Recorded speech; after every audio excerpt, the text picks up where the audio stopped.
Hi, I'm Steve from Pragmasis. We're the manufacturers of the Protector range of boron steel high security chains. This is a brief video showing various locking techniques related to this range of chains. Here we have a Protector 13mm chain and a Squire SS50CS closed shackle padlock. Now, one of the most common questions we get asked is, how do I fit two links of the chain into this padlock? The answer is, you don't. Firstly, interlock the end links of the chain like this, so one link goes through the other link, and then the padlock fits on a single link of the chain,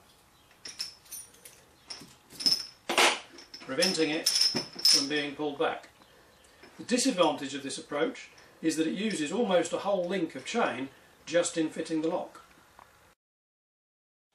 The exception to this interlocking trick is if you're using a padlock that does have enough space to accept both links of the chain.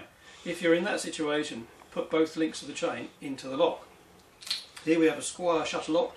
As you can see, it's got a lot of clearance underneath the shackle. The shackle itself is quite exposed.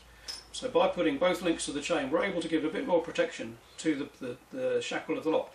And that is the most vulnerable bit of the whole lot. Now, with all of our chains except the 19mm, as well as interlocking end to end, you can also interlock through intermediate links.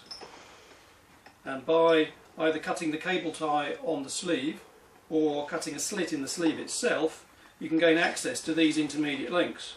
And that allows you to effectively shorten the chain. You've got a few links dangling off beyond where the padlock has been fitted. And if that helps you to keep the chain and the padlock off the floor, that makes it much harder to attack. A chain that's lying on the floor is much more vulnerable to bolt cropping, to hammering attacks, but if it's swinging in mid-air, all of these attacks are much harder. Now, while we're here, there's another trick that we can use if you need to lock two chains together but with a single padlock. If I move this one out of the way, and if I grab another Protector 13mm chain, we can actually do the interlocking trick on more than a single chain. You do this by interlocking one link through the other link in the normal way, so that's a single chain interlocked as usual.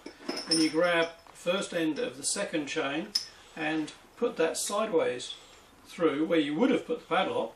This time you're actually putting another chain link through there, and then you can see we can repeat this. I'm doing this again with the other end of the second chain, and now I've got the opportunity to fit the padlock. If I get the shackle in the right place. So now we have two chains interlocked in a figure of 8 with a single padlock. This gets impractical particularly with heavier chains and longer chains. It's quite easy to pinch your fingers if you do it with a 16mm chain, and you can't do it with a 19mm chain. But it is a useful technique, and again, if it helps you to get around an unusual situation where you're needing to lock something and you haven't got a chain that's long enough to do it in a single loop, or if you're trying to lock an awkward shape, you can actually improve the security in some situations by locking tightly around one item and then locking separately tightly around another, ending up in a figure of 8. And if that helps you to get out of a fix, it's a useful trick. In summary, if you're using good quality security appropriate to the value of the item you're protecting, and you're using it well, so the chain and the padlock are both well off the floor and there are no obvious weaknesses, then the thief is much more likely to not even try. And that's what you want. If he tries, he may well not succeed, but if he does try, he's almost certainly going to cause damage to something, so it's still spoilt your day. If you can encourage him to just walk away without even touching a single thing, you've won.